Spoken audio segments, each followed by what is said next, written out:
Welcome to the weird world of Vietnamese traditions. From busy cities to quiet mountain villages, Vietnam is full of life, culture, and traditions passed down through many years. Join us as we explore 5 of the strangest traditions you won't find in normal travel books.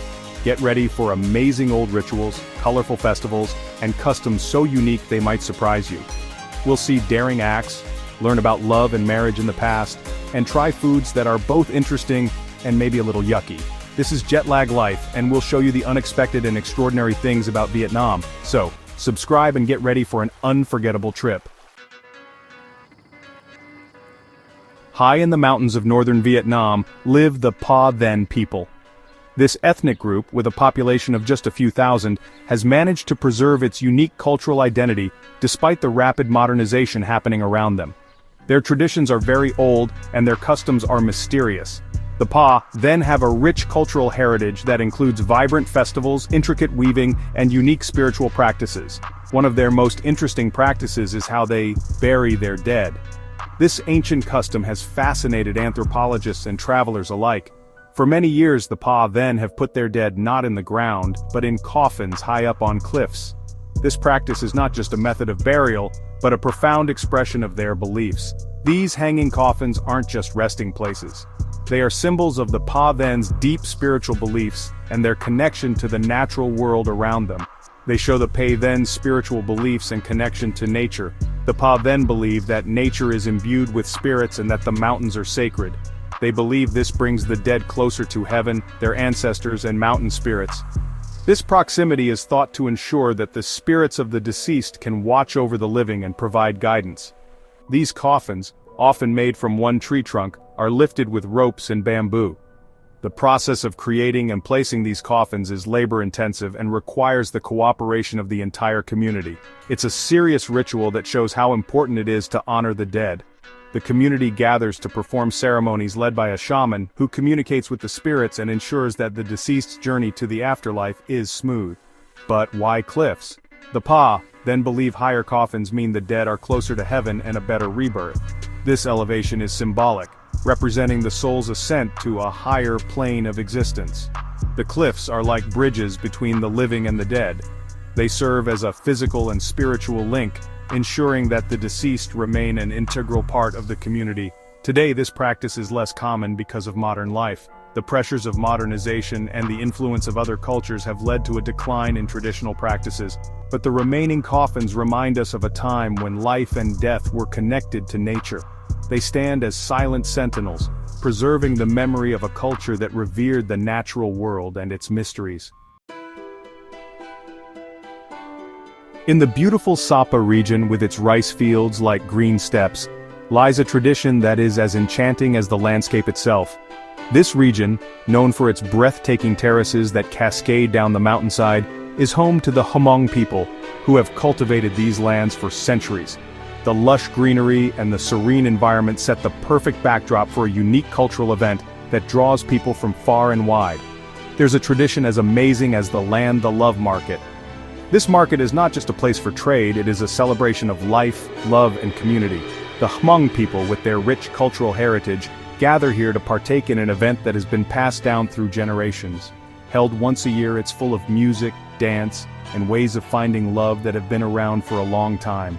The air is filled with the sounds of traditional Hmong music, and the sight of people dancing in their vibrant attire is a feast for the eyes. This is not just a market, it is a festival that celebrates the essence of human connection. Imagine a place full of color and energy. The market is alive with the chatter of people, the aroma of traditional foods, and the sight of beautifully crafted goods. Every corner of the market exudes a sense of joy and excitement, making it a truly magical experience. Young men and women, dressed in their best clothes, come from everywhere. They travel from distant villages, eager to participate in this age-old tradition. Their attire, often handmade and passed down through generations, reflects the rich cultural heritage of the Hmong people. But you can't buy or sell things here. This market is different. It is not about commerce, but about connection. The stalls are empty, not because there is nothing to sell, but because the true value lies in the interactions and relationships that are formed here. The most important thing is love. The Love Market is a place where emotions take center stage. Young couples hold hands, exchange glances, and share moments that could lead to lifelong partnerships. The Love Market lets young people meet potential partners from other villages and show their feelings through song, dance, and friendly talk. It is a platform for them to express their emotions in a culturally significant way. The songs they sing and the dances they perform are not just for entertainment, they are a means of communication, a way to convey their feelings and intentions. It's a place of flirting and romance. The atmosphere is charged with excitement and anticipation. Young people laugh, flirt, and engage in playful banter, all in the hopes of finding that special someone. But here's a surprise. Married couples also come to the Love Market to reconnect and have fun together. For them, it is a chance to relive the excitement of their youth and strengthen their bond. They dance, laugh, and enjoy each other's company, reminding everyone that love is timeless. Some say the Love Market started as a secret meeting place for lovers from enemy tribes.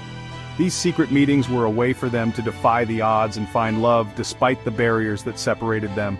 The stories of these clandestine encounters have been passed down through generations, adding a layer of mystery and romance to the tradition. Today, it celebrates Hmong culture and the power of love. The Love Market is a testament to the enduring spirit of the Hmong people and their belief in the power of love to bring people together. It is a celebration of their heritage, their traditions, and the universal human experience of love and connection. As the Vietnamese New Year, Tet, gets close, everyone is excited. The air is filled with anticipation and joy as families prepare for this important celebration. Streets are adorned with vibrant decorations, and the scent of festive foods wafts through the air. It's a time when the entire country comes alive with a unique blend of tradition and festivity. Homes are cleaned meticulously, symbolizing the sweeping away of bad luck and making space for good fortune. Families gather together, often traveling long distances to reunite with loved ones. This act of coming together strengthens familial bonds and ensures that the new year begins with a sense of unity and love. But first, there's a special ritual saying goodbye to the kitchen gods. This ritual is deeply rooted in Vietnamese culture and is one of the most significant pre-Tet activities. It involves a series of traditional practices that have been passed down through generations. The kitchen god, Ong Tao, is important in every home. He is believed to reside in the kitchen, watching over the household and ensuring that everything runs smoothly. His presence is a reminder of the importance of family and home in Vietnamese culture. He watches the family and writes down their good and bad actions all year. This record is crucial as it determines the family's fortune in the coming year. The belief is that by living virtuously, families can ensure a favorable report from Ong Tao. At the end of the year, he goes to heaven to tell the Jade Emperor about the family.